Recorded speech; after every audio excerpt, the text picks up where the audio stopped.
ಇದೀಗ ಪ್ರಸಾರಗೊಳ್ಳುವ ಕಾರ್ಯಕ್ರಮ ಸಂಚಿಕೆ ಆರೋಗ್ಯ ದರ್ಶನ. ಜೀವನ ಜೋಪಾನ, ಜೀವನ ಜೋಪಾನ, ಜೀವನ ಜೋಪಾನ, ಜೀವನ ಜೋಪಾನ. ರೇಡಿಯೋ ಮಣಿಪಾಲದ ನಮ್ಮೆಲ್ಲ ಕೇಳುಗರಿಗೆ ಇವತ್ತಿನ ಆರೋಗ್ಯ ದರ್ಶನ ಕಾರ್ಯಕ್ರಮಕ್ಕೆ ಆತ್ಮೀಯ ಸ್ವಾಗತ. ಮಣಿಪಾಲ ಕಸ್ತೂರ್ಬಾ ಆಸ್ಪತ್ರೆಯ ಸಂಯುಕ್ತ ಆಶ್ರಯದಲ್ಲಿ ನಮ್ಮ ರೇಡಿಯೋ ಮಣಿಪಾಲ ಪ್ರತಿ ಬುಧವಾರ ಪ್ರಸ್ತುತಪಡಿಸುವ ಆರೋಗ್ಯ ದರ್ಶನ ಸರಣಿ ಆರೋಗ್ಯ ಮಾಹಿತಿ ಸಂಚಿಕೆಯಲ್ಲಿ ಇವತ್ತು ನಾವು ಬಹಳ ಮುಖ್ಯವಾಗಿ ಮಕ್ಕಳಲ್ಲಿ ಕಂಡುಬರುವ ಮೂತ್ರಕೋಶ ಸಂಬಂಧಿತ ಸಮಸ್ಯೆಗಳ ಕುರಿತಾಗಿ ಅನೇಕ ಉಪಯುಕ್ತವಾದ ಮಾಹಿತಿಗಳನ್ನು ತಿಳಿದುಕೊಳ್ಳೋಣ.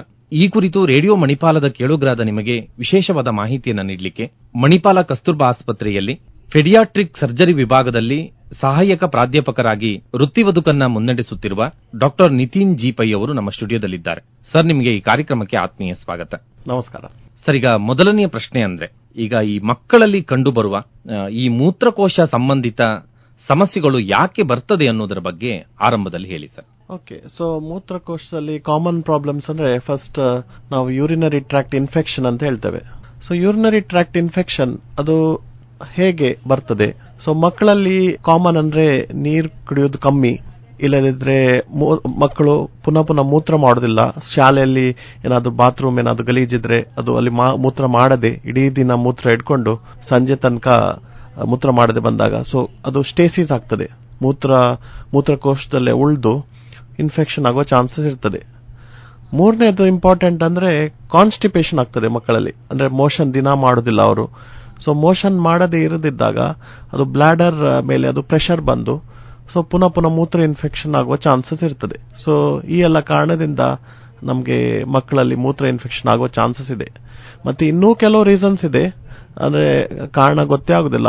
ಅಂದ್ರೆ ಒಂದ್ಸಲ ಮೂತ್ರ ಇನ್ಫೆಕ್ಷನ್ ಆಯ್ತು, ಪೀಡಿಯಾಟ್ರಿಷಿಯನ್ ಹತ್ರ ಹೋದ್ರು, ಅವರು ಮತ್ತೆ ಅವರು ಟ್ರೀಟ್ಮೆಂಟ್ ಪಡೆದುಕೊಳ್ತಾರೆ. ನಮ್ಮ ಹತ್ರ ಪೀಡಿಯಾಟ್ರಿಕ್ ಸರ್ಜರಿ ವಿಭಾಗದಲ್ಲಿ ಯಾವಾಗ ಬರ್ತಾರೆ ಅಂತ ಹೇಳಿದ್ರೆ ಪುನಃ ಮೂತ್ರ ಇನ್ಫೆಕ್ಷನ್ ಆಗ್ತಿದೆ. ಮತ್ತೆ ಗಂಡು ಮಕ್ಕಳಲ್ಲಿ ಮೂತ್ರ ಇನ್ಫೆಕ್ಷನ್ ಆಗೋದು ತುಂಬಾ ಕಮ್ಮಿ, ಯಾಕಂದ್ರೆ ಅವ್ರದ್ದು ಮೂತ್ರದ ದ್ವಾರ ಸ್ವಲ್ಪ ದೊಡ್ಡದುಂಟು. ಸೊ ಗಂಡು ಮಕ್ಕಳಲ್ಲಿ ಎಸ್ಪೆಷಲಿ 2ನೇ ಸಲ ಅಥವಾ 3ನೇ ಸಲ ಇನ್ಫೆಕ್ಷನ್ ಆದಾಗ ನಮ್ಮ ಪೀಡಿಯಾಟ್ರಿಕ್ ಸರ್ಜರಿ ವಿಭಾಗದಲ್ಲಿ ಬಂದು ಅವರು ಬೇರೆ ಬೇರೆ ಟೆಸ್ಟ್ ಮೂಲಕ ನಾವು ಯಾವ ಕಾರಣದಿಂದ ಬರ್ತದೆ ಅಂತ ನಾವು ಅದು ಟೆಸ್ಟ್ ಮಾಡಬೇಕಾಗ್ತದೆ. ಸರ್, ಈಗ ಹರ್ನಿಯಾ ಮತ್ತು ಈ ಹೈಡ್ರೋಸಿಲ್ ಸಮಸ್ಯೆ ಬಗ್ಗೆ ನಾವು ಅನೇಕ ಸಂದರ್ಭದಲ್ಲಿ ಕೇಳ್ತೇವೆ. ಈ ಸಮಸ್ಯೆ ಅಂದ್ರೆ ಏನು ಅನ್ನೋದ್ರ ಬಗ್ಗೆ ಹೇಳಿ ಸರ್. ಸೊ ಹರ್ನಿಯಾ ಮತ್ತೆ ಹೈಡ್ರೋಸಿಲ್ ಅಂದ್ರೆ ಮಕ್ಕಳದ್ದು ಗಂಡು ಮಕ್ಕಳಲ್ಲಿ ಅಥವಾ ಹೆಣ್ಣು ಮಕ್ಕಳಲ್ಲಿ ವೃಷಣ ಚೀಲ ಇರ್ತದೆ, ವೃಷಣ ಚೀಲ. ಸೊ ಅದರಲ್ಲಿ ಹೂತ ಬರೋದು. ಸೊ ಹೂತ ಬಂದಾಗ ಯೂಶಲಿ ತಾಯಿ ಮಗುವಿಗೆ ಸ್ನಾನ ಮಾಡುವಾಗ ಬೇರೆ ಏನಾದ್ರು ನೋಡಿದಾಗ ಅಯ್ಯೋ ಸಡನ್ ಹೂತ ಇದೆ, ಸೊ ಅದಕ್ಕೇನು ಗಾಬರಿ ಪಡಬೇಕಾಗಿಲ್ಲ. ಸೊ ನಮ್ಮಲ್ಲಿ ಬಂದಾಗ ನಾವು ಅದು ಡಿಟೇಲ್ಡ್ ಎಕ್ಸಾಮಿನೇಷನ್ ಮಾಡ್ತೇವೆ. ಸೊ ಒಂದು ಅಂದ್ರೆ ಹರ್ನಿಯಾ ಅಂದ್ರೆ ಏನು? ಅದರಲ್ಲಿ ವೃಷಣ ಚೀಲದಲ್ಲಿ ಕರಳು ಬಂದು ಆಗ್ತದೆ, ಕರಳು ಬಂದು ಅದು ಹೂತ ಬರ್ತದೆ. ಸೊ ಅದು ಹರ್ನಿಯಾ. ಮತ್ತೆ ಹೈಡ್ರೋಸಿಲ್ ಅಂದ್ರೆ ಏನು? ಹೈಡ್ರೋಸಿಲ್ ಅಂದ್ರೆ ನೀರು ತುಂಬಿಕೊಳ್ತದೆ, ಕರಳು ಬದಲಿಗೆ ನೀರು. ಸೊ ಅದರ ಕಾರಣ ಹೂತ ಬರ್ತದೆ. ಮಗು ಎಸ್ಪೆಷಲಿ ತುಂಬಾ ಅತ್ತಾಗ ಅವಾಗ ಅದು ಹೂತ ಇನ್ನೂ ದೊಡ್ಡದಾಗ್ತದೆ. ಸೊ ಇದೆಲ್ಲ ನಾವು ತಾಯಿ ಹತ್ರ ಕೇಳ್ತೇವೆ ಏನ್ ಪ್ರಾಬ್ಲಮ್ ಎಕ್ಸಾಕ್ಟ್ಲಿ ಅಂತ ಹೇಳಿ. ಸೊ ಕೆಲವರು ಫೋಟೋ ಕೂಡ ತೆಗೆದು ತೋರಿಸ್ತಾರೆ ನಮಗೆ. ಸೊ ಅದೆಲ್ಲ ನೋಡಿದ ನಂತರ ನಾವು ನೆಕ್ಸ್ಟ್ ಎಕ್ಸಾಮಿನೇಷನ್ ಮಾಡ್ತೇವೆ, ಅದು ಕರಳುಂಟಾ ಬರೀ ನೀರುಂಟಾ. ಅದರ ನಂತರ ನಾವು ಟೆಸ್ಟ್ ಎಲ್ಲ ಮಾಡ್ತೇವೆ, ಅಲ್ಟ್ರಾಸೌಂಡ್ ಮಾಡಿ ಅದು ಕರಳುಂಟಾ ಯಾ ನೀರುಂಟಾ ನೋಡ್ತೇವೆ. ನೆಕ್ಸ್ಟ್ ಟ್ರೀಟ್ಮೆಂಟ್ ಏನದಕ್ಕೆ? ಟ್ರೀಟ್ಮೆಂಟ್ ಏನಂದ್ರೆ ಹೈಡ್ರೋಸಿಲ್ ಅಂತ ಹೇಳಿದ್ವಲ್ಲ ನಾವು ನೀರು ತುಂಬೋದು. ಸೊ ಅದು ನಾವು ಯೂಶಲಿ 2 years ತನಕ ನೋಡ್ಕೊಳ್ತೇವೆ. ಇಮಿಡಿಯೇಟ್ ಸರ್ಜರಿ ಏನ್ ಬೇಕಿಲ್ಲ ಅದಕ್ಕೆ, ಯಾಕಂದ್ರೆ ಬರೀ ನೀರಿದೆ. ಕೆಲವೊಮ್ಮೆ 2 years ತನಕ ಮೋಸ್ಟ್ ಆಫ್ ದ ಮಕ್ಕಳಲ್ಲಿ ಅದು ಕಮ್ಮಿ ಆಗ್ತದೆ ತನ್ನಷ್ಟಕ್ಕೆ. ಸೊ ನಾವು 2 years ತನಕ ವೇಟ್ ಮಾಡ್ತೇವೆ. 2 years ತನಕ ವೇಟ್ ಅದು ಕಮ್ಮಿ ಆಗದಿದ್ರೆ ಮತ್ತೆ ನಾವು ಸರ್ಜರಿನ ಅಡ್ವೈಸ್ ಮಾಡ್ತೇವೆ. ಆದ್ರೆ ಹರ್ನಿಯಾದಲ್ಲಿ ಏನಂದ್ರೆ ಕರಳು ಬರುವ ಕಾರಣ ಅದು ಎನಿ ಟೈಮ್ ಅದು ಸ್ಟಕ್ ಆಗಿ ಒಂದು ತುರ್ತು ಚಿಕಿತ್ಸೆ ಎಮರ್ಜೆನ್ಸಿ ಆಗ್ಬಹುದು. ಸೊ ಅದರ ಕಾರಣದಲ್ಲಿ ನಾವು ಸರ್ಜರಿನ ಅಡ್ವೈಸ್ ಮಾಡ್ತೇವೆ. ಇಮಿಡಿಯೇಟ್ ಸರ್ಜರಿ ಅಲ್ಲ, ಯೂಶಲಿ 1 month 2 months ಒಳಗೆ ಅವರು ಹೇಗೆ ಅನುಕೂಲ ಆಗ್ತದೆ ಅವರು ಸರ್ಜರಿಯನ್ನು ಶೆಡ್ಯೂಲ್ ಮಾಡಿ ಮಾಡ್ಕೊಳ್ತಾರೆ. ಮತ್ತೆ ಸರ್ಜರಿ ಅಂದ್ರೆ ಏನು? ಒಂದು ಓಪನ್ ಇದೆ ಮತ್ತೆ ಲ್ಯಾಪ್ರೋಸ್ಕೋಪಿಕ್ ಇದೆ. ಹರ್ನಿಯಾಕ್ಕೆ ಯೂಶಲಿ ಓಪನ್ ಸರ್ಜರಿಯೇ ಸಾಕಾಗ್ತದೆ, ಯಾಕಂದ್ರೆ 1 ಅಥವಾ 2 ಸೆಂಟಿಮೀಟರ್ ಇನ್ಸಿಷನ್ ಇರ್ತದೆ. ಯೂಶಲಿ 1-2 ದಿನದಲ್ಲಿ ಮಕ್ಕಳನ್ನು ನಾವು ಮನೆಗೆ ಕಳಿಸ್ತೇವೆ. ಮತ್ತೆ ಶಾಲೆಗೆ ಅವರು 3-4 ಡೇಸ್ ರೆಸ್ಟ್ ತಗೊಂಡು 1 ವೀಕ್ ಒಳಗೆ ಕಂಪ್ಲೀಟ್ ರಿಕವರಿ ಆಗ್ತದೆ. ಸೊ ಇದು ಹರ್ನಿಯಾ ಮತ್ತೆ ಹೈಡ್ರೋಸಿಲ್ ವಿಷಯ. ಸರ್, ಈಗ ನೀವು ಈ ರೋಷಣದ ಬಗ್ಗೆ ಹೇಳಿದ್ರಿ. ಈಗ ಈ ರೋಷಣಕ್ಕೆ ಸಂಬಂಧಿಸಿ ಮಕ್ಕಳಲ್ಲಿ ಸಾಮಾನ್ಯವಾಗಿ ಏನೇನು ಸಮಸ್ಯೆಗಳು ಬರ್ತದೆ ಡಾಕ್ಟ್ರೆ? ಸೊ ಇದು ಹರ್ನಿಯಾ ಮತ್ತೆ ಹೈಡ್ರೋಸಿಲ್ ನಂತರ ಒಂದಿದೆ ಅನ್ಡಿಸೆಂಡೆಡ್ ಟೆಸ್ಟಿಸ್ ಅಂತ ಹೇಳಿ. ಅನ್ಡಿಸೆಂಡೆಡ್ ಟೆಸ್ಟಿಸ್ ಅಂದ್ರೆ ನಮ್ದು ಬೀಜ ಅದು ವೃಷಣ ಚೀಲದಲ್ಲಿ ಇರುವುದಿಲ್ಲ. ಸೊ ಗಂಡು ಮಕ್ಕಳಲ್ಲಿ usually at the time of birth ಅದು 2 ಚೀಲದಲ್ಲಿ ವೃಷಣಗಳು ಇರಬೇಕು. ಸೊ ಅದು ಇಳಿಯದಿದ್ದ ಕಾರಣ, ಅದು ಬೇರೆ ಬೇರೆ ರೀಸನ್ಸ್ ಇದೆ, ಅದರ ಕಾರಣ ಇಳಿಯುವುದಿಲ್ಲ. ಸೊ ಅವಾಗ ನಾವು ಅದು ಏನು ಕಾರಣ ಅಂತ ನೋಡ್ತೇವೆ. ಯೂಶಲಿ ನಾವು ತಾಯಿ ನಮ್ಗೆ ಬರ್ತಾರೆ, ಅಯ್ಯೋ ಇದು ಚೀಲದಲ್ಲಿ ವೃಷಣ ಇಲ್ಲ, ಒಂದ್ ಸೈಡ್ ಮಾತ್ರ ಇದೆ, ಒಂದ್ ಸೈಡ್ ಇಲ್ಲ ಅಂತ ಹೇಳಿದಾಗ ನಾವು ಅದು ಎಕ್ಸಾಮಿನ್ ಮಾಡಿದಾಗ ಅದು ಹೊಟ್ಟೆ ಒಳಗುಂಟಾ ಯಾ ದಾರಿಯಲ್ಲಿ ಎಲ್ಲಿ ಅದು ಸಿಕ್ಕಿ ಬಿದ್ದಿದೆಯಾ ಅದು ನೋಡ್ತೇವೆ. ಅದೇ ರೀತಿ ನಾವು ಆಪರೇಷನ್ ಕೂಡ ಮಾಡ್ತೇವೆ. ಯೂಶಲಿ ನಾವು 6 ಮಂತ್ಸ್ ತನಕ ವೆಯ್ಟ್ ಮಾಡ್ತೇವೆ. ಕೆಲವು ಮಕ್ಕಳಲ್ಲಿ 1-2 or 3 ಮಂತ್ಸ್ ಅಲ್ಲಿ ತನ್ನಷ್ಟಕ್ಕೆ ಒಂದು ಕೆಳಗೆ ಬರ್ತದೆ. ಬಟ್ ಕೆಲವೊಮ್ಮೆ ವೃಷಣಗಳು ತುಂಬಾ ಹೊಟ್ಟೆ ಒಳಗಿದ್ದಾಗ ಅದು ಕೆಳಗೆ ಇಳಿಯುವುದಿಲ್ಲ. So at least 6 to 9 months ಒಳಗೆ ನಾವು ಸರ್ಜರಿ, ಯೂಶಲಿ ಲ್ಯಾಪ್ರೋಸ್ಕೋಪಿಕ್ ಅಂದ್ರೆ ದುರ್ಬೀನ್ ಮೂಲಕ ಸರ್ಜರಿನ ಅಡ್ವೈಸ್ ಮಾಡ್ತೇವೆ. ಸೊ ಲ್ಯಾಪ್ರೋಸ್ಕೋಪಿಕ್ ಅಂದ್ರೆ ಏನು? ಯೂಶಲಿ ನಾವು ಕೀ ಹೋಲ್ ಸರ್ಜರಿ ಅಂತ ಹೇಳ್ತೇವೆ. ಕೀ ಹೋಲ್ ಅಂದ್ರೆ ಯೂಶಲಿ ದೊಡ್ಡ ಗಾಯ ಏನಿಲ್ಲ, ಸಣ್ಣ ಸಣ್ಣ ಗಾಯ ಮಾಡಿ ಒಳಗೆ ಹೋಗಿ ಕೆಲವೊಮ್ಮೆ 1 ಸ್ಟೇಜ್, ಕೆಲವೊಮ್ಮೆ 2 ಸ್ಟೇಜ್ ಅಲ್ಲಿ ನಾವು ವೃಷಣಗಳನ್ನು ಕೆಳಗೆ ಚೀಲದಲ್ಲಿ ತಂದು ಇಡ್ತೇವೆ. ಅದು ಯಾಕೆ ತರಬೇಕು ಅಂತ, ಅಲ್ಲಿ ಹೊಟ್ಟೆ ಒಳಗಿದ್ರೆ ಏನಾಗ್ತದೆ, ಏನ್ ತೊಂದ್ರೆ? ಸೊ ಅದೇನಾಗ್ತದೆ ಅಂದ್ರೆ ಯೂಶಲಿ ವೃಷಣಗಳು ಬಾಡಿಯಿಂದ ಹೊರಗಿರುವ ಕಾರಣ ಅದು ಸ್ವಲ್ಪ ಕೋಲ್ಡ್ ಏರಿಯಾ ಇರ್ತದೆ. ಸೊ ಅದರಿಂದ ಅದು ಪ್ರೊಟೆಕ್ಷನ್ ಕೂಡ ಸಿಗ್ತದೆ. ಪ್ರೊಟೆಕ್ಷನ್, ಇನ್ನೊಂದು ಪ್ರೊಟೆಕ್ಷನ್ ಅಂದ್ರೆ ಮಕ್ಕಳು ಆಡುವಾಗ ಅದು ಫೋಲ್ಡ್ಸ್ ಅಲ್ಲಿ ಮೇಲಿದ್ರೆ ತಾಗೋದು ಚಾನ್ಸ್, ಡ್ಯಾಮೇಜ್ ಆಗುವ ಚಾನ್ಸ್ ಕೂಡ ಇರ್ತದೆ. ಮೂರನೇದಂದ್ರೆ ಅದು ಮೇಲಿದ್ದ ಕಾರಣ, ಅದು ಬಿಸಿಯಾದ ಕಾರಣ ಅದ್ರಲ್ಲಿ ಕ್ರಮೇಣ ಸ್ಪರ್ಮ್ಸ್ ಕೌಂಟ್ ಎಲ್ಲ ಕಮ್ಮಿ ಆಗಿ ಮುಂದೆ ಹೋಗಿ ಮಕ್ಕಳು ಹುಟ್ಟುವ ಫರ್ಟಿಲಿಟಿ ಅಂತ ಹೇಳ್ತಾರ, ಅದು ಕೂಡ ಕಮ್ಮಿ ಆಗುವ ಚಾನ್ಸ್ ಇದೆ. ಒಂದು ಸೈಡ್ ಅಲ್ಲಿ ಆದ್ರೆ ತುಂಬಾ ಕಮ್ಮಿ ಚಾನ್ಸಸ್ ಇನ್ಫರ್ಟಿಲಿಟಿ ಆಗ್ಲಿಕ್ಕೆ. ಬಟ್ 2 ಸೈಡ್ ಇದ್ದಾಗ ನಾವು ಸ್ವಲ್ಪ ಜಾಗ್ರತೆಯಲ್ಲಿದ್ದು ಬೇಗ ಸರ್ಜರಿಯನ್ನು ಅಡ್ವೈಸ್ ಮಾಡ್ತೇವೆ. 4th ಮತ್ತೆ ಲಾಸ್ಟ್ ಕಾರಣ ಯಾಕೆ ಮಾಡ್ಬೇಕಂತ ಹೇಳ್ತೇವೆ ಅಂದ್ರೆ, ಒಂದು ಸಣ್ಣ 0.01% ಹಾಗೆ ಒಂದು ಕ್ಯಾನ್ಸರ್ ರಿಸ್ಕ್ ಕೂಡ ಇರ್ತದೆ. ಅದು ಹೊಟ್ಟೆ ಒಳಗಿದ್ದು ಬಿಸಿ ಆಗಿ ಸೊ ಅದು ಇಮಿಡಿಯೇಟ್ ಅಲ್ಲ, ಒಂದು 10-20 ಇಯರ್ಸ್ ಆದ ನಂತರ ಒಂದು ಸಣ್ಣ ಕ್ಯಾನ್ಸರ್ ರಿಸ್ಕ್ ಕೂಡ ಇರ್ತದೆ. ಸೊ ಇದೆಲ್ಲ ಇದ್ದ ಕಾರಣ ನಾವು ಅದು ಸರ್ಜರಿಯನ್ನು ಅಡ್ವೈಸ್ ಮಾಡ್ತೇವೆ within 6 to 9 months, maximum 1.5 year ಒಳಗೆ ಕೂಡ ಮಾಡಬಹುದು. ಬಟ್ 1 ಇಯರ್ ಒಳಗೆ ಮಾಡಿದ್ರೆ ತುಂಬಾ ಒಳ್ಳೆ ರಿಸಲ್ಟ್ ಕೂಡ ಇರ್ತದೆ. ಸರ್, ಈಗ ಈ ಹೈಪೋಸ್ಪೀರಿಯಸ್ ಸಮಸ್ಯೆ ಬಗ್ಗೆ ಹೇಳಿ ಸರ್. ಸೊ ಯೂಶಲಿ ಹೈಪೋಸ್ಪೀರಿಯಸ್ ಅಂದ್ರೆ ಗಂಡು ಮಕ್ಕಳಲ್ಲಿ ಮೂತ್ರದ ಮಾಡುವ ಜಾಗ ಉಂಟಲ್ಲ, ತುದಿಯಲ್ಲಿ ಇರುವುದಿಲ್ಲ. ಅದರ ಬಲ್ಲಿಗೆ ಪೀನಸ್ ಇದು ಸ್ವಲ್ಪ ಹಿಂದೆ ವೃಷಣ ಸೈಡ್ ಅಲ್ಲಿ ಸ್ವಲ್ಪ ಪ್ರಾಕ್ಸಿಮಲ್ ಇರ್ತದೆ. ಸೊ ಇದರಲ್ಲಿ ಏನಾಗ್ತದೆ ಅಂದ್ರೆ ಗಂಡು ಮಕ್ಕಳು ನಿಂತು ಮೂತ್ರ ಮಾಡೋದಿಲ್ಲ, ಸೊ ಅವರು ಕೂತ್ಕೊಂಡು ಮಾಡ್ತಾರೆ. ಸೊ ಅವ್ರಿಗೆ ಶಾಲೆಯಲ್ಲಿ ಹೋದಾಗ ಎಲ್ಲ ಅಲ್ಲಿ ಕೇಳ್ತಾರೆ, ಯಾಕೆ ಇವನು ಹುಡುಗ ಮೂತ್ರ ಕೂತ್ಕೊಂಡು ಮಾಡ್ತಾನೆ ಅಂತ ಹೇಳಿ. ಸೊ ಅದರಿಂದ ಮಕ್ಕಳಿಗೆ ತುಂಬಾ ಹೆಸಿಟೇಷನ್, ಸಂಕೋಚ ಎಲ್ಲ, ಸ್ವಲ್ಪ ಪಬ್ಲಿಕ್ ಇದರಲ್ಲಿ ಸ್ವಲ್ಪ ಅಫ್ರೇಡ್ ಅಲ್ಲಿ ಆಗ್ತಾರೆ ಅವರು. ಸೊ ಅದಕ್ಕೆ ಯೂಶಲಿ ತಂದೆ ತಾಯಿಗಳು ಅವ್ರಿಗೆ ನೋಡುವಾಗ ಅಲ್ಲಿ ಕೆಳಗಿರ್ತದೆ. ಸೊ ಇದರಲ್ಲಿ ಇಮಿಡಿಯೇಟ್ ನಾವು ಹುಟ್ಟುವಾಗಲೇ ಸರ್ಜರಿ ಮಾಡೋದಿಲ್ಲ. ಯೂಶಲಿ ಮಕ್ಕಳು 1.5 ಇಯರ್ಸ್ ಆದ ನಂತರ, ಸ್ವಲ್ಪ ಡೆವಲಪ್ಮೆಂಟ್ ಆದ ನಂತರ, ಶಾಲೆ ಹೋಗೋಕ್ಕಿಂತ ಮೊದಲು 3.5-4 ಇಯರ್ಸ್ ಒಳಗಡೆ ನಾವು ಸರ್ಜರಿಯನ್ನು ಅಡ್ವೈಸ್ ಮಾಡ್ತೇವೆ.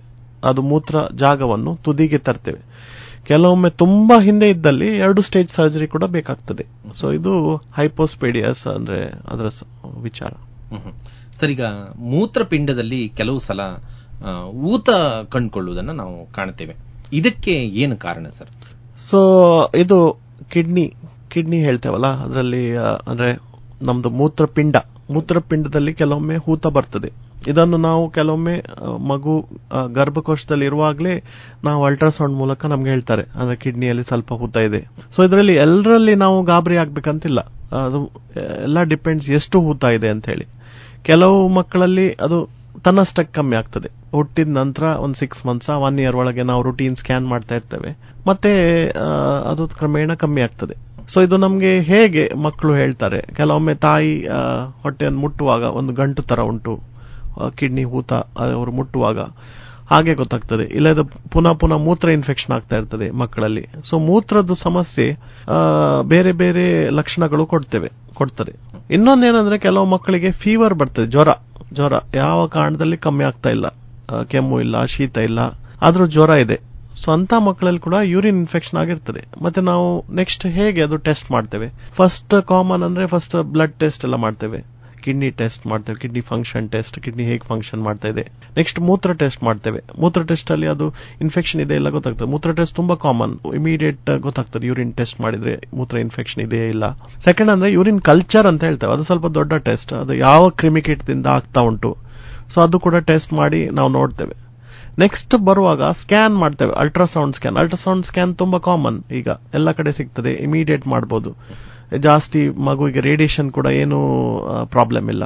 ಸೊ ಅಲ್ಟ್ರಾಸೌಂಡ್ ಸ್ಕ್ಯಾನ್ ಮಾಡಿದಾಗ ಕಿಡ್ನಿಯಲ್ಲಿ ಹೂತ ಅಂತ ಬರ್ತದೆ. ಕಿಡ್ನಿಯಲ್ಲಿ ಹೂತ ಬರೇ ಕಿಡ್ನಿಯಲ್ಲಿ ಹೂತವ, ಮೂತ್ರಪಿಂಡದಿಂದ ಮೂತ್ರ ನಾಳ ಇರ್ತದಲ್ಲ ಅದರಲ್ಲಿ ಕೂಡ ಇರುತ್ತೆ, ಹೈಡ್ರೋನೆಫ್ರೋಸಿಸ್, ಯುರೆಟ್ರೋನೆಫ್ರೋಸಿಸ್. ಸೊ ಅದರ ಪ್ರಕಾರ ನಾವು ಫರ್ದರ್ ಟ್ರೀಟ್ಮೆಂಟ್ ಮಾಡ್ತೇವೆ. ಇದರಲ್ಲಿ ಕೆಲವೊಮ್ಮೆ ಒಂದು ಸಮಸ್ಯೆ ಇರ್ತದೆ, ಮೂತ್ರಕೋಶದಿಂದ ಯೂರಿನ್ ರಿಟರ್ನ್ ಹೋಗ್ತಾ ಇರ್ತದೆ ಕಿಡ್ನಿಗೆ. ಸೊ ರಿವರ್ಸ್ ಹೋದ ಕಾರಣ ಇನ್ಫೆಕ್ಷನ್ ಕಿಡ್ನಿಗೆ ಇರ್ತದೆ. ಸೊ ಆವಾಗ ಕಿಡ್ನಿ ಇನ್ಫೆಕ್ಷನ್ ಆಗ್ತದೆ. ಸೊ ಕಿಡ್ನಿ ಇನ್ಫೆಕ್ಷನ್ ಆದಾಗ ಅದು ಕಿಡ್ನಿ ಡ್ಯಾಮೇಜ್ ಆಗೋ ಚಾನ್ಸ್ ಇರ್ತದೆ. ಕಿಡ್ನಿ ಒಂದ್ಸಲ ಡ್ಯಾಮೇಜ್ ಆದ್ರೆ ಅದು ಮತ್ತೆ ರಿಕವರಿ ಆಗೋದು ಸ್ವಲ್ಪ ಕಷ್ಟ. ಅಂದ್ರೆ ಪುನಃ ಯೂರಿನ್ ಇನ್ಫೆಕ್ಷನ್ ಆಗೋದು ನಾವು ಲೈಟ್ಲಿ ತಗೊಳ್ಳೋದಿಲ್ಲ. ಸೊ ಕಿಡ್ನಿ ಹೂತ ನೆಕ್ಸ್ಟ್ ಅಂದ್ರೆ ಬರೀ ಮೆಡಿಸಿನ್ಸ್ ಅಲ್ಲೇ ಸರಿ ಮಾಡ್ಲಿಕ್ಕೆ ಆಗ್ತದ? ಆಂಟಿಬಯೋಟಿಕ್ಸ್ ಅಲ್ಲೇ ಸರಿ ಆಗೋದಾದ್ರೆ ಓಕೆ. ಇಲ್ಲ ತುಂಬಾ ಹೂತ ಇದೆ, ಒಂದು 3 ಸೆಂಟಿಮೀಟರ್ 4 ಸೆಂಟಿಮೀಟರ್ಗಿಂತ ದೊಡ್ಡ ಹೂತ ಇದೆ. ಸೊ ಆವಾಗ ನಾವು ಕೆಲವೊಮ್ಮೆ ಫರ್ದರ್ ಟೆಸ್ಟಿಂಗ್ ಮಾಡಿ ನ್ಯೂಕ್ಲಿಯರ್ ಮೆಡಿಸಿನ್ ಸ್ಕ್ಯಾನ್ ಅಂತ ಇದೆ, ಅದ್ರಲ್ಲಿ ಬ್ಲಾಕ್ ಇದೆ ಇಲ್ಲ ಗೊತ್ತಾಗ್ತದೆ. ಸೊ ಬ್ಲಾಕ್ ಇದ್ರೆ ಅದು ಬ್ಲಾಕ್ ತೆಗೆಯುವ ಆಪರೇಷನ್ ಮಾಡ್ತೇವೆ. ಯೂಶಲಿ ಮಕ್ಕಳು 1 ವೀಕ್ ಸರ್ಜರಿಗೆ ಅಡ್ಮಿಟ್ ಆಗ್ತಾರೆ. ಮತ್ತೆ usually almost 95 to 100% complete recovery ಇರ್ತದೆ. ಇದಂದ್ರೆ ಒಳ್ಳೆ ಗೆಡ್ಡೆ ಹಾಗೆ ಅಲ್ಲ, ಸೊ ಟ್ಯೂಮರ್ ತರ ಅಲ್ಲ, ಇದು ಒಂದು ಹುಟ್ಟಿನಿಂದ ಬರುವ ಸಮಸ್ಯೆ ಅಂಡ್ ಅದಕ್ಕೆ ನಾವು ಕ್ಯೂರ್ ಮಾಡಬಹುದು. ಸರ್, ಈಗ ಇನ್ನೊಂದು ಬಹಳ ಮುಖ್ಯವಾದ ಪ್ರಶ್ನೆ ಅಂದ್ರೆ, ಈಗ ಕಿಡ್ನಿ ಸ್ಟೋನ್ ಸಮಸ್ಯೆ ನಾವು ಸಾಕಷ್ಟು ಸಲ ಕೇಳ್ತೇವೆ. ಮಕ್ಕಳಲ್ಲಿ ಸಹ ಕಿಡ್ನಿ ಸ್ಟೋನ್ ಸಮಸ್ಯೆ ಬರ್ತದೆ ಸರ್? ಎಸ್, ಡೆಫಿನೆಟ್ಲಿ ಮಕ್ಕಳಲ್ಲಿ ಕೂಡ ಕಿಡ್ನಿ ಸ್ಟೋನ್ಸ್ ಬರ್ತದೆ. ದೊಡ್ಡವರಲ್ಲಿ ಹೇಗೆ ಬರ್ತದ, ಯೂಶಲಿ ಮಕ್ಕಳಲ್ಲಿ ಕೂಡ ಸಿವಿಯರ್ ಪೇನ್ ಬರ್ತದೆ ಅವರಿಗೆ, ಎಸ್ಪೆಷಲಿ ಮೂತ್ರಕೋಶದ್ದು ಸ್ಟೋನ್ಸ್ ಅಂತ ಹೇಳ್ತಾರೆ. ಬ್ಲಾಡರ್ ಅಲ್ಲಿ, ಯೂರಿನ್ ಬ್ಲಾಡರ್ ದೊಡ್ಡ ಸ್ಟೋನ್ ಆಗ್ತದೆ ಕೆಲವೊಮ್ಮೆ. ಇಲ್ಲದಿದ್ರೆ ಕೆಲವೊಮ್ಮೆ ಮೂತ್ರ ಅಂದ್ರೆ ಕಿಡ್ನಿ ಸ್ಟೋನ್ಸ್ ಕೂಡ ಆಗ್ತದೆ. ಸೊ ಲೈಕ್ ನಾನು ಹೇಳಿದೆ, ಕೆಲವು ಮಕ್ಕಳು ನೀರು ಕುಡಿಯೋದಿಲ್ಲ, ಕೆಲವರಿಗೆ ಎಲ್ಲ ನೀರು ಕರೆಕ್ಟ್ ಕುಡಿದು ಜೆನೆಟಿಕ್ ರೀಸನ್ಸ್ ಇರಬಹುದು, ಅದರಿಂದ ಕೂಡ ಕಿಡ್ನಿ ಸ್ಟೋನ್ ಆಗ್ತದೆ. ಸೊ ಇದರಲ್ಲಿ ಮಕ್ಕಳಿಗೆ ಅತಿ ಸಿವಿಯರ್ ಹೊಟ್ಟೆ ನೋವು ಬರ್ತದೆ, ಅಂದ್ರೆ ಅನ್ಕಂಟ್ರೋಲೇಬಲ್. ಮತ್ತೆ ಕೆಲವೊಮ್ಮೆ ಮೂತ್ರದಲ್ಲಿ ರಕ್ತ ಬರ್ತದೆ, ಮತ್ತೆ ಮೂತ್ರ ಇನ್ಫೆಕ್ಷನ್ ಆಗ್ತದೆ. ಸೊ ಅವ್ರು ಬಂದು ನಾವು ಎಕ್ಸಾಮಿನ್ ಮಾಡಿದಾಗ ಮತ್ತೆ ಅಲ್ಟ್ರಾಸೌಂಡ್ ಅಲ್ಲೇ ನಮಗೆ ಕಿಡ್ನಿ ಸ್ಟೋನ್ ಅಂತ ಗೊತ್ತಾಗ್ತದೆ. ಮತ್ತೆ ಕೆಲವರಿಗೆ ಸಿಟಿ ಸ್ಕ್ಯಾನ್ ಬೇಕಾಗ್ತದೆ, but most of the people ಅಲ್ಲಿ ನಮಗೆ ಅಲ್ಟ್ರಾಸೌಂಡ್ ಅಲ್ಲೇ ಕಿಡ್ನಿ ಸ್ಟೋನ್ ಇದೆ ಅಂತ ಗೊತ್ತಾಗ್ತದೆ. ಅದರ ನಂತರ ನಾವು ಫರ್ದರ್ ಅದಕ್ಕೆ ಇವ್ಯಾಲ್ಯೂಯೇಟ್ ಮಾಡಿ ಟ್ರೀಟ್ಮೆಂಟ್ ಆಪ್ಷನ್ಸ್ ಕೂಡ ಮಾಡ್ತೇವೆ. ಯೂಶಲಿ ಈಗ ನಮ್ದು ದುರ್ಬೀನ್ ಮೂಲಕನೇ ನಾವು ಸ್ಟೋನ್ ಅನ್ನು ಕಟ್ ಮಾಡಿ ತೆಗಿಬಹುದು. ಇಲ್ಲದಿದ್ರೆ ಸೊ ಮೊದಲಿನ ತರ ಫುಲ್ ಆಪರೇಷನ್ ಮಾಡಿ ಓಪನ್ ಮಾಡಿ ಸ್ಟೋನ್ ತೆಗೆಯೋದು ಬೇಕಾಗಿತ್ತು. ಬಟ್ ಈಗ ನಾವು ಸಿಸ್ಟೋಸ್ಕೋಪಿ ಅಂತ ಹೇಳ್ತೇವೆ, ಅಂದ್ರೆ ಮಿನಿಮಲ್ ಇನ್ವೇಸಿವ್. ಅದರಲ್ಲಿ ಗಾಯ ಏನಿಲ್ಲ, ಮೂತ್ರ ಜಾಗದಿಂದಲೇ ಒಂದು ದುರ್ಬೀನ್ ಹಾಕಿ ಅದು ಸ್ಟೋನ್ ಅನ್ನು ನಾವು ಪೀಸ್ ಮಾಡಿ ತೆಗೆಯುವುದು ಆಪ್ಷನ್ಸ್ ಕೂಡ ನಮ್ಮ ಹತ್ರ ಈಗ ಅವೈಲೇಬಲ್ ಇದೆ.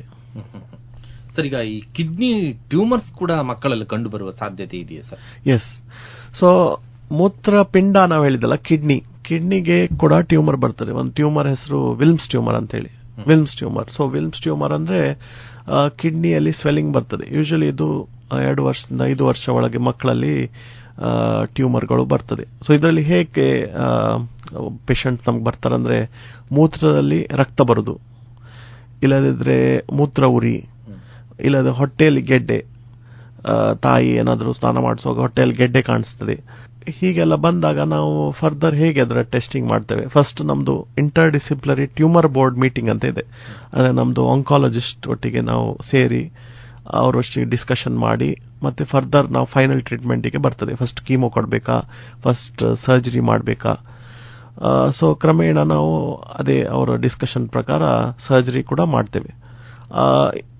ಇಂಪಾರ್ಟೆಂಟ್ ಅಂದ್ರೆ ವಿಲ್ಮ್ಸ್ ಟ್ಯೂಮರ್ ಅಲ್ಲಿ ನಮ್ದು ಆಲ್ಮೋಸ್ಟ್ 90 to 95% ಸಕ್ಸಸ್ ರೇಟ್ ಇದೆ. ಇವನ್ ಸ್ಟೇಜ್ 2, ಸ್ಟೇಜ್ 3 ಅಲ್ಲಿ ಕೂಡ ತುಂಬಾ ಒಳ್ಳೆ ರಿಕವರಿ ಆಗ್ತದೆ.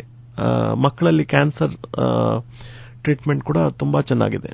ನೆಕ್ಸ್ಟ್ ಏನಂದ್ರೆ ಮೂತ್ರಕೋಶದಲ್ಲಿ ಕೂಡ ಕ್ಯಾನ್ಸರ್ ಆಗ್ತದೆ. ಅದು ಸ್ವಲ್ಪ ತುಂಬಾ ಕಾಂಪ್ಲಿಕೇಟೆಡ್ ಆಗ್ತದೆ. ಅದು ಯೂಶಲಿ ಮೂತ್ರಪಿಂಡದ ಕ್ಯಾನ್ಸರ್ ತುಂಬಾ ಒಳ್ಳೆ ಸರ್ವೈವಲ್, ಬಟ್ ಮೂತ್ರಕೋಶದ ಕ್ಯಾನ್ಸರ್ ಟ್ರೀಟ್ಮೆಂಟ್ ಕೂಡ ನಾವು ಮಾಡ್ತೇವೆ. ಬಯಾಪ್ಸಿ ಇರಲಿ, ಇಲ್ಲ ಟ್ರೀಟ್ಮೆಂಟ್ ಇರಲಿ, ಕಂಪ್ಲೀಟ್ ಗೆಡ್ಡೆ ತೆಗೆಯೋದಾಗ್ಲಿ, ಇಲ್ಲದಿದ್ರೆ ಕೀಮೋಪೋರ್ಟ್ ಅಂತ ಹಾಕ್ತೇವೆ. ಅಲ್ಲಿ ಮಕ್ಕಳಲ್ಲಿ ಕೀಮೋ ಕೊಡುವಾಗ ಸೂಜಿ ಹಾಕ್ತಾ ಇರೋದು, ವಾರಕ್ಕೆ ಸೂಜಿ ಹಾಕ್ತಾ ಇರೋದು, ಅದರ ಬದಲಿಗೆ ನಮ್ದು ಕೀಮೋಪೋರ್ಟ್ ಅಂತ ಹಾಕ್ತೇವೆ ನಾವು. ಕೀಮೋಪೋರ್ಟ್ ಅಂದ್ರೆ ಒಂದು ಶರೀರ ಒಳಗೆ ಒಂದು ಟ್ಯೂಬ್ ಹಾಕಿ ಇಡೋದು, ಸೊ ದಟ್ ಕೀಮೋ ಕೊಡುವಾಗ ಪುನಃ IV ಲೈನ್ ಹಾಕ್ಬೇಕಂತಿಲ್ಲ. ಸೊ ಅದು ಕೂಡ ನಮ್ದು ಡಿಪಾರ್ಟ್ಮೆಂಟ್ ಅಲ್ಲಿ ನಾವು ಸೇವೆಯನ್ನು ಕೊಡ್ತೇವೆ.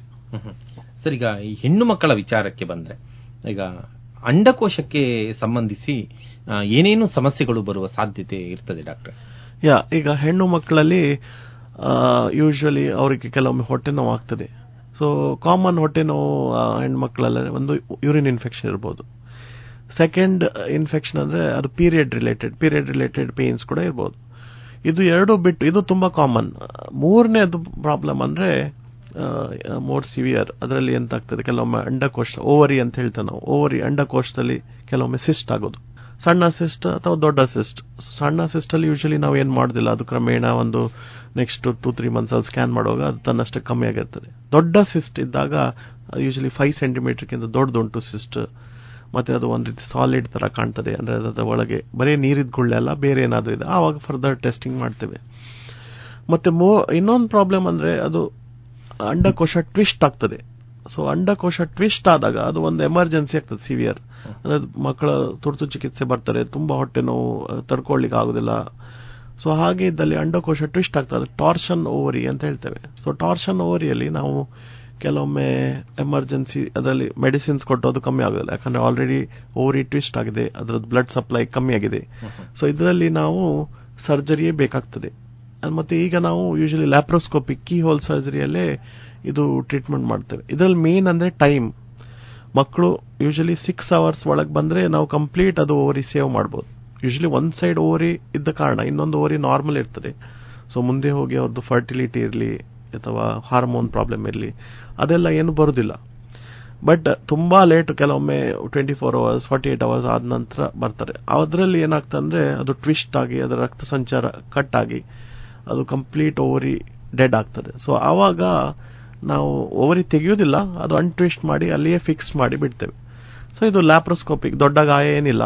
ಮತ್ತೆ ಈಗಿನ ಅನಸ್ಟಿಷಿಯಾ ಟೆಕ್ನಿಕ್ಸ್ಗಳು, ಪೇನ್ ಫ್ರೀ ಸರ್ಜರಿ ಅಂದ್ರೆ ಪೇನ್ಲೆಸ್, ಅವರು ಬ್ಲಾಕ್ಸ್ ಕೊಟ್ಟು ಅಂದ್ರೆ ಮಕ್ಕಳಲ್ಲಿ ತುಂಬಾ ಪೇನ್ ಎಲ್ಲ ಆಗೋ ಚಾನ್ಸ್ ಇರ್ತದೆ. ಸೊ ಆವಾಗ ಪೇನ್ ಫ್ರೀ ಸರ್ಜರಿ ಅನಸ್ಟಿಷಿಯಾ ಟೆಕ್ನಿಕ್ಸ್ ತುಂಬಾ ಇಂಪ್ರೂವ್ಮೆಂಟ್ ಆಗಿದೆ. ಮತ್ತೆ ಕೆಲವೊಮ್ಮೆ ಟ್ಯೂಮರ್ ಅಥವಾ ಮಕ್ಕಳಲ್ಲಿ ICU ಕೂಡ ಬೇಕಾಗ್ತದೆ. ICU just 1 or 2 days operation ನಂತರ. ಸೊ ಅದು ಕೂಡ ಈಗ ತುಂಬಾ ಅಡ್ವಾನ್ಸ್ಡ್ ಆಗಿದೆ. ನಾರ್ಮಲ್ ರುಟೀನ್ ಹರ್ನಿಯಾ, ಹೈಡ್ರೋಸಿಲ್ ಅದು ಸರ್ಜರಿಲೆಲ್ಲ ICU ಬೇಡ. ಬಟ್ ಮೋಸ್ಟ್ಲಿ ದೊಡ್ಡ ಸರ್ಜರೀಸ್ ಅಲ್ಲಿ ಇದು ಟಾರ್ಷನ್ ಆಗಿ ತುಂಬಾ ಸೀರಿಯಸ್ ಆಗಿದೆ, 1-2 ದಿನ ICU ಅಲ್ಲಿಟ್ಟು, ಅಂದ್ರೆ ICU ಅಲ್ಲಿ ನಮಗೆ ಜಾಸ್ತಿ ಕೇರ್ ಸಿಗ್ತದೆ. ನರ್ಸಿಂಗ್ 1:1 ನರ್ಸಸ್ ಇರ್ತಾರೆ, ಮೆಡಿಸಿನ್ಸ್ ಎಲ್ಲ ಕೊಡ್ಬೋದು. ಮತ್ತೆ ಶ್ವಾಸ ಕೆಲವೊಮ್ಮೆ ಪ್ರಾಬ್ಲಮ್ ಇದ್ರೆ ವೆಂಟಿಲೇಟರ್. ಸೊ ಅದೆಲ್ಲ ಫೆಸಿಲಿಟೀಸ್ ನಮ್ಮ ಡಿಪಾರ್ಟ್ಮೆಂಟ್ ಅಲ್ಲಿ ನಾವು ಅವೈಲೇಬಲ್ ಇದೆ. ಇಲ್ಲದಿಂದ ನಾವು ನಮ್ಮ ಕಲೀಗ್ಸ್ ಹತ್ರ ಕಾಂಟ್ಯಾಕ್ಟ್ ಮಾಡಿ ನಮ್ಮದೇ ಹಾಸ್ಪಿಟಲ್ ಅಲ್ಲಿ ICU ಕೇರ್ ಅನ್ನು ಪಡೆದುಕೊಳ್ತೇವೆ. ಸೊ ಇದೆಲ್ಲ ಅಂದ್ರೆ ಎಲ್ಲಾ ಹೆಣ್ಣು ಮಕ್ಕಳಲ್ಲಿ ಅದು ಬರೋದು ಅಂದ್ರೆ ಟಾರ್ಚ್ ನಲ್ಲಿ ICU ಯೂಸ್ ಆಗುದಿಲ್ಲ, ಬಟ್ ಕೆಲವರಿಗೆ ಬೇಕಾದಲ್ಲಿ ನಾವು ಅದು ಕೂಡ ಅವೈಲೇಬಲ್ ಮಾಡಿಸ್ಕೊಳ್ತೇವೆ. ಸರ್, ಈಗ ಈ ಗರ್ಭಕೋಶಕ್ಕೆ ಸಂಬಂಧಿಸಿ ಹೆಣ್ಣು ಮಕ್ಕಳಿಗೆ ಸಾಮಾನ್ಯವಾಗಿ ಏನೇನು ಸಮಸ್ಯೆಗಳು ಬರುತ್ತೆ ಸರ್? ಯೂಶಲಿ ಮಕ್ಕಳಲ್ಲಿ ನಮ್ದು ಪೀರಿಯಡ್ಸ್ ಸ್ಟಾರ್ಟ್ ಆಗೋದು,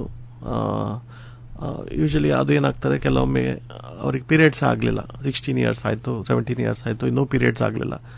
ಸೊ ಏನೆಲ್ಲ ಪ್ರಾಬ್ಲಮ್ಸ್ ಇರ್ಬೋದು. ಸೊ ಒಂದು ಅಂದ್ರೆ ಬ್ಲಾಕ್ ಇರ್ತದೆ, ಸಣ್ಣ ಬ್ಲಾಕ್. ಅದು ಒಂದ್ಸಲ ನಾವು ಸಣ್ಣ ಸರ್ಜರಿ ಮಾಡಿ ಅದು ಬ್ಲಾಕ್ ತೆಗೆದ್ರೆ ಕಂಪ್ಲೀಟ್ ಕ್ಯೂರ್ ಆಗ್ತದೆ. ಇನ್ನೊಂದು ಮೋರ್ ಕಾಂಪ್ಲೆಕ್ಸ್ ಇಶ್ಯೂ ಅಂದ್ರೆ ಲೈಕ್ ಕೆಲವೊಮ್ಮೆ ಯುಟ್ರಸ್ ನಾಳನೇ ಇರುವುದಿಲ್ಲ. ಯುಟ್ರಸ್ ಇದು 2 ಸೈಡ್ ಒಂದು ಬ್ರಾಂಚ್ ಯುಟ್ರಸ್ ಟೈಪ್ ಇರ್ತದೆ, ಬೈಫೀಡ್ ಯುಟ್ರಸ್ ಅಂತ ಹೇಳ್ತಾರೆ. 2 ಟೈಪ್ ಯುಟ್ರಸ್, ಕಟ್ ಟೈಪ್ ಮಧ್ಯದಲ್ಲಿ. ಸೊ ಅದೆಲ್ಲ ಸಮಸ್ಯೆಗಳನ್ನು ನಾವು ಅಂದ್ರೆ ಬೇಸಿಕಲಿ ಹೊಟ್ಟೆ ನೋವಾ, ಅವರಿಗೆ ಇಲ್ಲದ್ರೆ ಮೆನ್ಸ್ಟ್ರೇಷನ್ ಆಗೋದಿಲ್ವಾ, ಅದೆಲ್ಲ ಅದು ಮಾಡಿ ಅವ್ರು ನಮ್ಮ ಹತ್ರ ಬರ್ತಾರೆ. ನಾವು ಫರ್ದರ್ ಟೆಸ್ಟಿಂಗ್ ಯೂಶಲಿ MRI ಬೇಕಾಗ್ತದೆ ಇದು ಮಕ್ಕಳಲ್ಲಿ. MRI ಅಲ್ಲಿ ನಾವು ಎಕ್ಸಾಕ್ಟ್ ಅದರದ್ದು ಏನು ಅನಾಟಮಿ ಇದೆ, ಅದರದ್ದು ಎಕ್ಸಾಕ್ಟ್ ಹೇಗೆ ಬ್ಲಾಕ್ ಇದೆ ಅದೆಲ್ಲ ನೋಡಿ ನಮ್ಮ ಡಿಪಾರ್ಟ್ಮೆಂಟ್ ಅಲ್ಲೇ ನಾವು ಗೈನಕಾಲಜಿಸ್ಟ್ ಒಟ್ಟಿಗೆ ಕನ್ಸಲ್ಟ್ ಮಾಡಿ ನಾವೇ ಸರ್ಜರಿಯನ್ನು ಪ್ರೊವೈಡ್ ಮಾಡ್ತೇವೆ. ಸರ್, ಈಗ ತಾಯಿಯ ಗರ್ಭದಲ್ಲಿ ಇರುವಾಗಲೇ ಮಗುವಿಗೆ ಸಾಮಾನ್ಯವಾಗಿ ಮೂತ್ರಕೋಶಕ್ಕೆ ಸಂಬಂಧಿಸಿದ ಸಮಸ್ಯೆಗಳು ಬರ್ತದೆ ಸರ್. ಬಂದ್ರೆ ಇದಕ್ಕೆ ಚಿಕಿತ್ಸೆ ಕೊಡ್ಲಿಕ್ಕೆ ಸಾಧ್ಯವಾ? ಎಸ್. ಸೊ ಯೂಶಲಿ ಗರ್ಭಕೋಶದಲ್ಲಿ ಇರುವಾಗ ನಮ್ದು ಫಸ್ಟ್ ಸ್ಕ್ಯಾನ್ ನಾವು ಇಮಿಡಿಯೇಟ್ಲಿ 2 months ಅಲ್ಲಿ ಮಾಡ್ತೇವೆ. ಮತ್ತೆ ಒಂದು 5 months ಅಲ್ಲಿ ಡೇಟಿಂಗ್ ಸ್ಕ್ಯಾನ್ ಅಂತ, ಇದು ಮೇನ್ ಅನಾಮಲಿ ಸ್ಕ್ಯಾನ್ ಅಂತ ಮಾಡ್ತೇವೆ 5 months ಅಲ್ಲಿ. ಅದು first scan dating scan 2 months ಅಲ್ಲಿ, ಮತ್ತೆ 5 months ಅಲ್ಲಿ ಅನಾಮಲಿ ಸ್ಕ್ಯಾನ್ ಅಂತ ಮಾಡ್ತಾರೆ 4-5 months. ಸೊ ಅದರಲ್ಲಿ ಎಕ್ಸಾಕ್ಟ್ ಅವರು ಮೂತ್ರಕೋಶದ ಪ್ರಾಬ್ಲಮ್ ಉಂಟಾ, ಮೂತ್ರಪಿಂಡದ ಪ್ರಾಬ್ಲಮ್ ಉಂಟಾ, ಕಿಡ್ನಿಯಲ್ಲಿ ಹೂತ ಇದೆಯಾ, ಯಾ ಕಿಡ್ನಿಯಲ್ಲಿ ಗೆಡ್ಡೆ ಇದೆಯಾ, ಮತ್ತೆ ಬೇರೆ ಹಾರ್ಟ್ ಎಲ್ಲ ನೋಡ್ತಾರೆ. ಬಟ್ ನಾವು ಇದು ಯೂರಿನರಿ ಪ್ರಾಬ್ಲಮ್ ವಿಷಯ ಮಾತ್ರ ಡಿಸ್ಕಸ್ ಮಾಡ್ತಿದ್ದೇವೆ. ಸೊ ಕಿಡ್ನಿಯಲ್ಲಿ ಹೂತ ಇದೆಯಾ, ಅದು ಯಾವ ರೀತಿ ಹೂತ ಇದೆ, 1 ಕಿಡ್ನಿಯಲ್ಲಿದೆಯಾ, 2 ಕಿಡ್ನಿಯಲ್ಲಿದೆಯಾ, ಸೊ ಅದೆಲ್ಲ ನಮಗೆ ಅವರು ಇನ್ಫಾರ್ಮೇಶನ್ ನೀಡ್ತಾರೆ. ಸೊ ನಾವು ಇಮಿಡಿಯೇಟ್ಲಿ ಸರ್ಜರಿ ಬೇಕಂತ ಹೇಳುದಿಲ್ಲ. ಈಗ ಮತ್ತೆ ಗರ್ಭಕ್ಕೆ ಅವರು ಫುಲ್ ಟೆನ್ಷನ್ ಆಗ್ತಾರೆ. ಸೊ ಮತ್ತೆ ಎಲ್ಲಾ ಕಂಡೀಷನಿಗೆ ಸರ್ಜರಿ ಕೂಡ ಬೇಕಾಗುದಿಲ್ಲ. ಅದು ನಾವು ಕೆಲವೊಮ್ಮೆ ಗೈನಕಾಲಜಿಸ್ಟ್ ಒಟ್ಟಿಗೆ ಸಲಹೆ ಮಾಡಿ ಕನ್ಸಲ್ಟೇಷನ್ ಮಾಡಿ ಏನ್ ಮಾಡ್ಬೇಕು, ನೆಕ್ಸ್ಟ್ 1 month ಬಿಟ್ಟು ಸ್ಕ್ಯಾನ್ ಮಾಡ್ಬೇಕಾ, ಅದು ಕಮ್ಮಿ ಆಗ್ತಾ ಉಂಟಾ ಯಾ ಜಾಸ್ತಿ ಆಗ್ತಾ ಉಂಟಾ. ಮತ್ತೆ ಮೋಸ್ಟ್ ಆಫ್ ದ ಸರ್ಜರೀಸ್ ನಾವು ಹುಟ್ಟಿದ ನಂತರನೇ ಮಾಡೋದು. ಗರ್ಭಕೋಶದಲ್ಲಿ ಸರ್ಜರಿ ಮಾಡೋದು ಅಂದ್ರೆ ಅಂತ ಸಿಚುವೇಶನ್ ತುಂಬಾ ರೇರ್. ಮೋಸ್ಟ್ಲಿ ಹುಟ್ಟಿದ ನಂತರನೇ ಮಾಡೋದು. ಮತ್ತೆ ಯೂಶಲಿ ಇದೆಲ್ಲ ಸಿವಿಯರ್ ಪ್ರಾಬ್ಲಮ್ಸ್ ಇದ್ದಾಗ ನಾವು ಪ್ರೈಮರಿ ಹೆಲ್ತ್ ಸೆಂಟರ್ ಅಲ್ಲಿ ಅಂದ್ರೆ ಡೆಲಿವರಿ ಎಲ್ಲಿ ICU ಇದೆ, ಮಕ್ಕಳ ICU ಇದೆ, ಅಲ್ಲೇ ಡೆಲಿವರಿ ಮಾಡಲಿಕ್ಕೆ ನಾವು ಆ ಹೆಣ್ಣು ಮಕ್ಕಳಿಗೆ ಯೂಶಲಿ ತಾಯಿಯವರಿಗೆ ಹೇಳ್ತೇವೆ. ಅಂದ್ರೆ ಅಲ್ಲಿಂದ ಇಲ್ಲಿ ಟ್ರಾನ್ಸ್ಪೋರ್ಟ್ ಮಾಡುವಾಗ ಮಗುವಿಗೆ ಏನಾದ್ರು ಪ್ರಾಬ್ಲಮ್ ಆಗೋದು ಬೇಡ ಅಂತ ಹೇಳಿ ಯಾವ್ದಾದ್ರು ICU ಇದ್ದದ್ದು, NICU ಇದ್ದದ್ದು ಹಾಸ್ಪಿಟಲ್ ಅಲ್ಲೇ ಡೆಲಿವರಿ ಮಾಡಿಸೋದು ಒಳ್ಳೇದು. ಇನ್ನೊಂದೇನಂದ್ರೆ ಕೆಲವೊಮ್ಮೆ 1 ಕಿಡ್ನಿ ಹೂತಾ ಇರ್ತದೆ. ಸೊ ಅದರಲ್ಲಿ ಅವ್ರು ಕೇಳ್ತಾರೆ ತಾಯಿ, ಇದು ಮಗು ನಾವು ಕಂಟಿನ್ಯೂ ಮಾಡ್ಬೇಕಾ, ಅಲ್ಲೇ ಬಂದ್ ಮಾಡ್ಬೇಕಾ, ಅಬಾರ್ಷನ್ ಮಾಡ್ಬೇಕಾ ಅಂತ ಕೇಳ್ತಾರೆ. ಅಂದ್ರೆ ಸಣ್ಣ ಪ್ರಾಬ್ಲಮ್ ಇದ್ದಲ್ಲಿ ಯೂಶಲಿ ನಾವು ಅವರಿಗೆ ಅಡ್ವೈಸ್ ಮಾಡ್ತೇವೆ, ಇದು ಮೈನರ್ ಪ್ರಾಬ್ಲಮ್. ಸೊ ಅದು ಅಂದ್ರೆ based on situation to situation. So ಅದು ಕೂಡ ನಮ್ಮ ಹತ್ರ ಸಲಹೆಯನ್ನು ಕೇಳ್ತಾರೆ. ಕೆಲವು ತುಂಬಾ ತಾಯಿಯರಿಗೆ ನಾವು ಪ್ರೆಗ್ನೆನ್ಸಿ ಕಂಟಿನ್ಯೂ ಮಾಡಿ, ಯಾವ್ದಾದ್ರು ಟ್ರೀಟೇಬಲ್ ಕಂಡೀಷನ್ ಇದ್ರೆ ಅದನ್ನು ಕಂಟಿನ್ಯೂ ಮಾಡಿ ನಾವು ಅದರದ್ದು ಹುಟ್ಟಿದ ನಂತರ ಟ್ರೀಟ್ಮೆಂಟ್ ಕೂಡ ನಾವು ನಮ್ಮ ಡಿಪಾರ್ಟ್ಮೆಂಟ್ ಮಕ್ಕಳ ಸರ್ಜರಿ ವಿಭಾಗದಲ್ಲಿ ನಾವು ಟ್ರೀಟ್ಮೆಂಟ್ ಅನ್ನು ಕೊಡ್ತೇವೆ. ಸರ್, ತಾವು ಮಕ್ಕಳಿಗೆ ಸಂಬಂಧಿಸಿದ ಅನೇಕ ಸಮಸ್ಯೆಗಳ ಬಗ್ಗೆ ಹೇಳಿದ್ರಿ ಸರ್. ಈಗ ಈ ಎಲ್ಲ ಸಮಸ್ಯೆಗಳಿಗೆ ಅತ್ಯಾಧುನಿಕ ಚಿಕಿತ್ಸಾ ವಿಧಾನಗಳಿದೆಯಾ ಸರ್? ಇದ್ರೆ ಅದ್ರ ಬಗ್ಗೆ ಒಂದಿಷ್ಟು ಹೇಳಿ ಸರ್. ಎಸ್. ಸೊ ಇನ್ವೆಸ್ಟಿಗೇಷನ್ಸ್ ಮತ್ತೆ ಟ್ರೀಟ್ಮೆಂಟ್ ಎರಡರಲ್ಲೂ ಬೇರೆ ಬೇರೆ ಅಡ್ವಾನ್ಸ್ ಟೆಕ್ನಿಕ್ಸ್ ಇದೆ. ಲೈಕ್ ಮೊದಲು ಎಕ್ಸ್ರೇ ಎಲ್ಲ ನೋಡ್ತಿದ್ವಿ ನಾವು, ಈಗ ಮೋರ್ CT ಸ್ಕ್ಯಾನ್, MRI, ಅದರಲ್ಲಿ 3 ಟೆಸ್ಲಾ MRI, ಮತ್ತೆ ಫರ್ದರ್ ಟೆಸ್ಟಿಂಗ್ ಅಂತ ಹೇಳಿದ್ರೆ ನ್ಯೂಕ್ಲಿಯೋಟೈಡ್ ಸ್ಕ್ಯಾನಿಂಗ್. ಸೊ ಅದೆಲ್ಲ ನಮ್ಮ ಹತ್ರ ಇದೆ. ನೆಕ್ಸ್ಟ್ ಏನಂದ್ರೆ ಈವನ್ ಆಪರೇಟಿವ್ ಟೆಕ್ನಿಕ್ಸ್ ಅಲ್ಲಿ, ಆಪರೇಷನ್ ಥಿಯೇಟರ್ ಅಲ್ಲಿ ಫುಲ್ ಕ್ಲೀನ್ ಫೆಸಿಲಿಟೀಸ್, ಅಂದ್ರೆ ಫುಲ್ ಸ್ಟೆರೈಲ್ ಇರಬೇಕು, ಮಕ್ಕಳಿಗೆ ಆಪರೇಷನ್ ಆದಂತ ಇನ್ಫೆಕ್ಷನ್ ಆಗಬಾರ್ದು. ಇನ್ನೊಂದೇನಂದ್ರೆ ಲ್ಯಾಪ್ರೋಸ್ಕೋಪಿಕ್ ವಿಷಯ ನಾನು ಆಲ್ರೆಡಿ ಹೇಳಿದೆ, ಓಪನ್ ದೊಡ್ಡ ಗಾಯ ಏನಿಲ್ಲ. ಮತ್ತೆ ನೆಕ್ಸ್ಟ್ ಅಂದ್ರೆ ದುರ್ಬೀನ್ ಮೂಲಕ ಸಿಸ್ಟೋಸ್ಕೋಪಿ ಎಲ್ಲ. ಸೊ ಮೇನ್ಲಿ ಮಿನಿಮಲಿ ಇನ್ವೇಸಿವ್ ಸರ್ಜರಿ ಅಂತ ಹೇಳ್ತಾರೆ ಇದಕ್ಕೆ. ಅಂದ್ರೆ ದೊಡ್ಡ ಗಾಯ ಇಲ್ಲದೆ ಸಣ್ಣ ಗಾಯ ಕೊಟ್ಟು ಅಂದ್ರೆ ಕೀ ಹೋಲ್ ಸರ್ಜರಿ, ಅದರಲ್ಲಿ ಅರ್ಲಿ ರಿಕವರಿ, ಬೇಗ ಮಕ್ಕಳನ್ನು ಮನೆಗೆ ಕಳಿಸಬಹುದು. ಮತ್ತೆ ಅವರು normal day to day activities, ಶಾಲೆಗೆ ಜಾಸ್ತಿ ದಿನ ಮಿಸ್ ಆಗಬಾರ್ದು. ಸೊ ಅದಕ್ಕೆ ನಾವು ಮಿನಿಮಲ್ ಆಕ್ಸೆಸ್ ಸರ್ಜರಿ ಎಲ್ಲ ಮಾಡ್ತೇವೆ. ಮತ್ತೆ ಅದರ ನಂತರ ನಾನು ಆಲ್ರೆಡಿ ಅನಸ್ಟೀಶಿಯಾ ಟೆಕ್ನಿಕ್ಸ್ ಮತ್ತೆ ICU ಫೆಸಿಲಿಟೀಸ್. ಸೊ ಅದೆಲ್ಲ ಲೇಟೆಸ್ಟ್ ಇದು. ಇನ್ನೊಂದು ಏನಂದ್ರೆ ರೊಬೋಟಿಕ್ ಸರ್ಜರಿ ಕೂಡ ಲೇಟೆಸ್ಟ್ ಟೆಕ್ನಿಕ್ಸ್ ಅಲ್ಲಿ ಬರ್ತದೆ. So robotic assisted surgery. So ಅದು ಕೂಡ ಸ್ಲೋಲಿ ನಾವು ಟ್ರೈನಿಂಗ್ ಎಲ್ಲ ಪಡಿಬೇಕಂತಿದ್ದೇವೆ. ಸೊ ಇದೆಲ್ಲ ಲೇಟೆಸ್ಟ್ ನಮ್ದು ಮಕ್ಕಳ ಸರ್ಜರಿ ವಿಭಾಗದಲ್ಲಿ ಆಸ್ಪೆಕ್ಟ್ಸ್ಗಳು. ಸರ್, ಈಗ ಸಾಮಾನ್ಯವಾಗಿ ಮಕ್ಕಳಲ್ಲಿ ಈ ಸಮಸ್ಯೆ ಕಂಡು ಬಂದ್ರೆ ಮಕ್ಕಳ ಪಾಲಕರು, ಅದರಲ್ಲೂ ಮಕ್ಕಳ ತಂದೆ ತಾಯಿ ತುಂಬಾ ಭಯ ಬೀಳುತ್ತಾರೆ. ಇಂತಹ ಸಂದರ್ಭದಲ್ಲಿ ಮಕ್ಕಳ ಪಾಲಕರಿಗೆ ತಾವು ಏನ್ ಹೇಳ್ತೀರಿ ಸರ್? ಸೊ ಯೂಶುವಲಿ ಫಸ್ಟ್ ನಾವು ಕಂಪ್ಲೀಟ್ ಇನ್ಫಾರ್ಮೇಶನ್ ಅನ್ನು ನೀಡ್ತೇವೆ. ಮಗುಗೆ ಏನ್ ಸಮಸ್ಯೆ ಇದೆ, ನಾವು ಅದಕ್ಕೆ ಏನು ಟ್ರೀಟ್ಮೆಂಟ್ ಮಾಡ್ತೇವೆ, ಏನು ಇನ್ವೆಸ್ಟಿಗೇಷನ್ ಮಾಡ್ತೇವೆ, ಅದು ಕಂಪ್ಲೀಟ್ ಅವರಿಗೆ ಇನ್ಫಾರ್ಮೇಶನ್ ಕೊಟ್ಟು ಅವರೇನಾದ್ರು ಕ್ವಶನ್ಸ್ ಏನಾದ್ರು ಕೇಳಲಿಕ್ಕಿದ್ರೆ ಅದೆಲ್ಲ ಆನ್ಸರ್ ಮಾಡಿ, ಮತ್ತೆ ಸೊ ದಟ್ ಅದು ಸರ್ಜರಿ ಮಾಡೋದು ಅಂದ್ರೆ ಕೋ ಡಿಸಿಷನ್, ಡಾಕ್ಟರ್ ಅಂದ್ರೆ ಫೋರ್ಸ್ ಮಾಡೋದಲ್ಲ, ಒಂದು ರೀತಿ ಪೇಷಂಟ್ ಮತ್ತೆ ತಾಯಿ ತಂದೆ ಎಲ್ಲ ಡಿಸ್ಕಸ್ ಮಾಡಿ ಅವರೇ ಒಂದು ಪಾರ್ಟ್ ಆಫ್ ದ ಡಿಸ್ಕಷನ್ ಮತ್ತೆ part of the final decision ಮಾಡೋದ್ರಲ್ಲಿ ಅವರದ್ದು ತುಂಬಾ ಇದಿರ್ತದೆ. ಇನ್ನೊಂದು ಏನಂದ್ರೆ ಆಪರೇಷನ್ ಥಿಯೇಟರ್ ಹೋಗುವಾಗ ನಮ್ಗೆ ಡೈಲಿ ಸರ್ಜರಿ ನಾವು ಮಾಡ್ತಾ ಇರ್ತೇವೆ, ಬಟ್ ಅವರಿಗೆ ಆ ಮಗುವಿಗೆ ಅದು ಫಸ್ಟ್ ಸರ್ಜರಿ.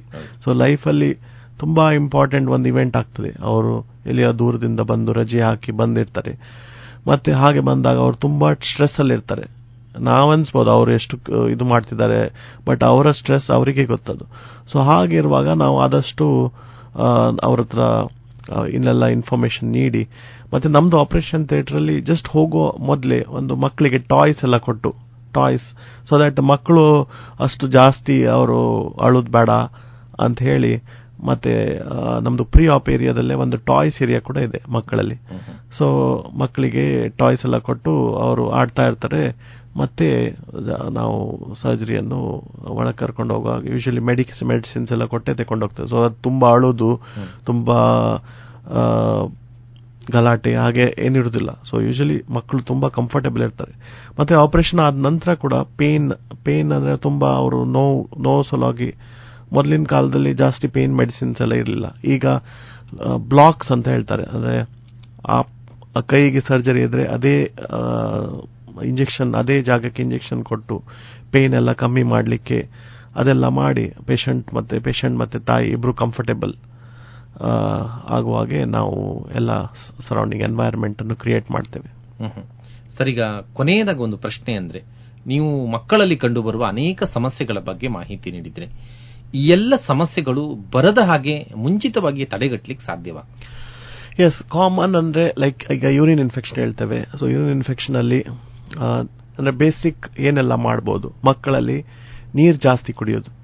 ಸೊ ಮಕ್ಕಳಲ್ಲಿ ಗ್ಲಾಸ್ ಅಲ್ಲಿ ನೀರು ಕೊಟ್ರೆ ಅವ್ರು ಎಷ್ಟು ನೀರು ಕುಡಿತಾರೆ ಗೊತ್ತಾಗೋದಿಲ್ಲ. ಸೊ ಯೂಶಲಿ ನಾವೇನ್ ಹೇಳ್ತೇವೆ, ಒಂದು ಅವ್ರದೇ ಹೆಸರಲ್ಲಿ ಒಂದು ಬಾಟಲ್, ಸಪರೇಟ್ ಬಾಟಲ್ ಅನ್ನು ಮಾಡಿದ್ರೆ, ಸೊ 1 ಲೀಟರ್ ನೀರು ಕುಡಿದಾರ, 2 ಲೀಟರ್ ಕೊಟ್ಟಿದಾರ, ಸೊ ಸಾಧಾರಣ ಒಂದು ಅಂದಾಜು ಬರ್ತದೆ ನಮಗೆ. ಶಾಲೆಗೆ ಹೋಗಿ ಅವರು ಬಾಟಲ್ ಅಲ್ಲಿ ಎಷ್ಟು ನೀರು ಕುಡಿದಾರೆ, ಬರೀ ಅರ್ಧ ಕುಡಿದು ಅರ್ಧ ವಾಪಸ್ ತಂದಿದ್ದಾರೆ. ಸೊ ನೀರು ಕುಡಿಯೋದು ಒಂದು ನಾವು ಮಕ್ಕಳಲ್ಲಿ ಒಂದು ಟ್ರ್ಯಾಕ್ ಮಾಡಬಹುದು. ನೀರು ಜಾಸ್ತಿ ಒಳ್ಳೆ ಕುಡಿದ್ರೆ ಏನಾಗ್ತದೆ ಅಂದ್ರೆ ಅವರಿಗೆ ಮೂತ್ರ ಒಳ್ಳೇದಾಗ್ತದೆ, ಸ್ಟೋನ್ಸ್ ಆಗುದಿಲ್ಲ, ಮತ್ತೆ ಕಾನ್ಸ್ಟಿಪೇಷನ್ ಕೂಡ ಆಗುದಿಲ್ಲ, ಮೋಷನ್ ಕೂಡ ತುಂಬಾ ಚೆನ್ನಾಗಿ ಆಗ್ತದೆ. ಸೆಕೆಂಡ್ ಅಂದ್ರೆ home healthy food, fibres like vegetables, ತರಕಾರಿ ಎಲ್ಲ ತಿನ್ಲಿಕ್ಕೆ ನಾವು ಅವರಿಗೆ ತುಂಬಾ ಎನ್ಕರೇಜ್ ಮಾಡ್ತೇವೆ. Healthy food is always better. ಹೊರಗಿದ್ದು ಮೈದಾ ಐಟಮ್ಸ್ ಯಾ ಕಾನ್ಸ್ಟಿಪೇಷನ್ ಮಾಡುವ ಐಟಮ್ಸ್ಗಳು, ಬೇಕರಿ ಐಟಮ್ಸ್ ಹಾಗೆ ನಾವು ಅವಾಯ್ಡ್ ಮಾಡಲಿಕ್ಕೆ ಹೇಳ್ತೇವೆ. ಥರ್ಡ್ ಅಂದ್ರೆ ನಾವು ಮೂತ್ರ ಮಗು ಟೈಮ್ ಅಲ್ಲಿ ಮಾಡೋದು, 2-3 ತಾಸಿಗೆ ಅವರು ನೆನ್ಪು ಮಾಡಿ ಅವ್ರಿಗೆ ಮಾಡೋದು. ಸೊ ದಟ್ ಇದು ಒಂದು ಹ್ಯಾಬಿಟ್ ತರ ಮಾಡೋದು.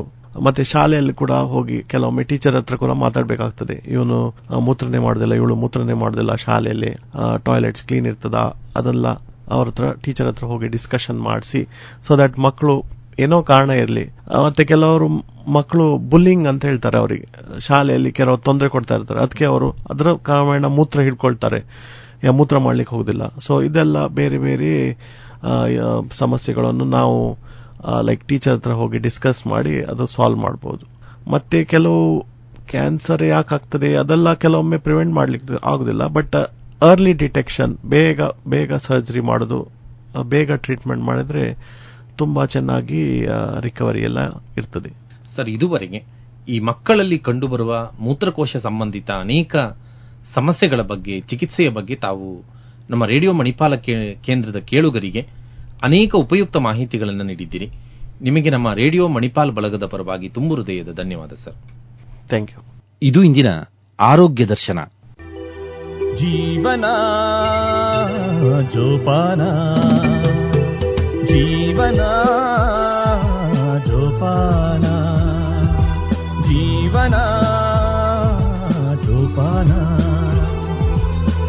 ಜೀವನ